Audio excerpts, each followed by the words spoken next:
Hi అండి, నమస్తే. Welcome back to Nandu's cooking channel. ఈరోజు మన వీడియోలో గోంగూర పచ్చడిని కమ్మగా టేస్టీగా ఎలా చేయాలో చూపించబోతున్నాను. గోంగూర అంటేనే మనకు నోట్లో నీళ్ళు ఊరిపోతున్నాయి కదా. గోంగూర పచ్చడి అంటే ఇక చెప్పాల్సిన పనే లేదు.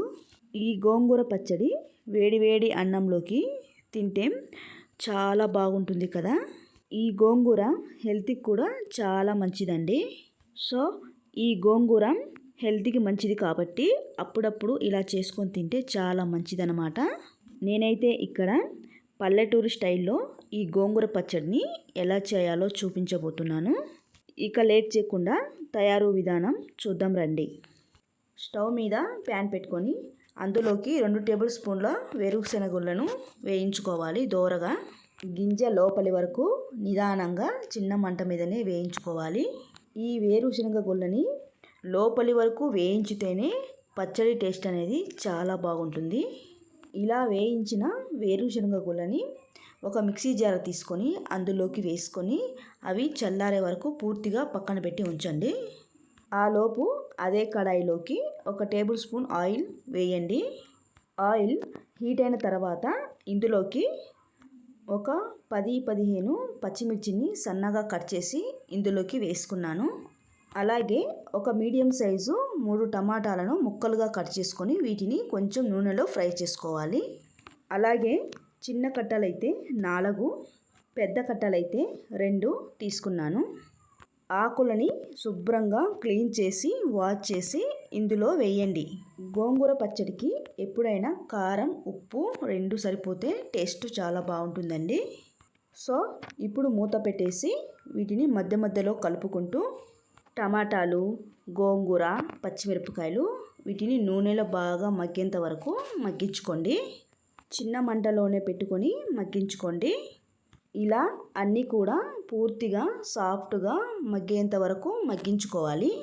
అలాగే గోంగూరలో వచ్చే చెమ్మ ఇలా లైట్గా ఉండాలన్నమాట. పూర్తిగా డ్రై అయిపోయేంత వరకు వీటిని ఫ్రై చేయకూడదు. పచ్చడి గుజ్జుగా రావాలంటే ఇందులో కాస్త చెమ్మ అనేది ఉండాలన్నమాట.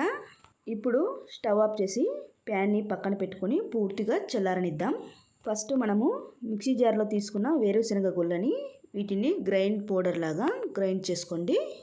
ఆ తర్వాత ఇందులోకి మనము గోంగూర, టమాటాలు, పచ్చిమిరపకాయలు మగ్గించి పెట్టుకున్నాం కదా, అవి ఇందులోకి వేసేసుకొని ఇందులోనే వెల్లుల్లి రెమ్మలు ఈ టైంలో వేయొచ్చండి. నేనైతే ఫ్రై చేసేటప్పుడు వేశాను. తర్వాత ఇందులోకి మీ రుచికి సరిపడినంత సాల్ట్ని వేసుకోండి. ఉప్పు కూడా కాస్త ఎక్కువ పడుతుంది. ఇలా అన్నీ వేశాక వీటన్నిటిని కూడా రోట్లో కానీ మిక్సీలో కానీ లైట్గా కోర్సుగా గ్రైండ్ చేసుకోవాలి. అంటే మన రోట్లో దంచుకుంటే ఎలా ఉంటుందో పచ్చడి, సో ఆ విధంగా మనం మిక్సీ జార్లో వేసుకొని గ్రైండ్ చేసుకోవాలన్నమాట. ఇలా గ్రైండ్ చేసిన పచ్చడిని ఒక బౌల్లోకి తీసుకొని ఇప్పుడు అదే మిక్సీ జార్లోకి ఒక చిన్న ఉల్లిపాయని ముక్కలుగా కట్ చేసుకొని వీటిని వేసుకోవాలి. ఇప్పుడు ఉల్లిపాయల్ని కచ్చాపచ్చగా గ్రైండ్ చేసుకోవాలన్నమాట. పల్స్ మోడ్లో గ్రైండ్ చేస్తే ఉల్లిపాయ అనేది ఈ విధంగా నలుగుతుంది. ఇలా గ్రైండ్ చేసిన ఉల్లిపాయని గోంగూర పచ్చడి పక్కకు తీసి పెట్టుకున్న బౌల్లోకి యాడ్ చేసుకొని ఈ విధంగా మనము కలుపుకోవాలి. ఇలా కలుపుకున్న గోంగూర పచ్చడిని ఇందులోకి మనం ఇప్పుడు పోపు పెట్టుకుందాము. స్టవ్ మీద కడాయి పెట్టుకొని అందులోకి 3 లేదా 4 టేబుల్ స్పూన్ల ఆయిల్ని వేసుకోండి. సో పచ్చడి మీకు నిల్వ ఉండాలంటే కాస్త ఆయిల్ అనేది ఎక్కువనే పడుతుంది.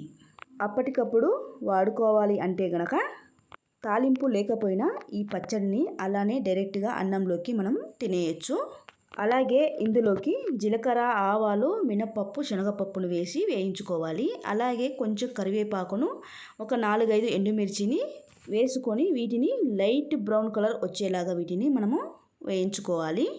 కావాలంటే ఇందులోకి మీకు కొంచెం ఇంగువనైనా యాడ్ చేసుకోవచ్చు. నేనైతే యాడ్ చేయట్లేదు, స్కిప్ చేశాను. తర్వాత మనం గ్రైండ్ చేసి పెట్టుకున్న ఈ గోంగూర పచ్చడిని మొత్తాన్ని ఈ ఆయిల్లో వేసి మధ్యలో కలుపుతూ చిన్న మంట మీదనే ఒక 5 మినిట్స్ వరకు వీటిని మనం ఫ్రై చేసుకోవాలి. ఉల్లిపాయ కాస్త మగ్గిన తర్వాత స్టవ్ ఆఫ్ చేసేసి ఈ కడాయిని దించి పక్కన పెట్టుకోండి. అంతేనండి, ఎంతో టేస్టీ గోంగూర పచ్చడి. ఈ పచ్చడి కనీసం ఫ్రిడ్జ్లో స్టోర్ చేసుకుంటే 15 డేస్ మాత్రం ఖచ్చితంగా నిల్వ ఉంటుందండి.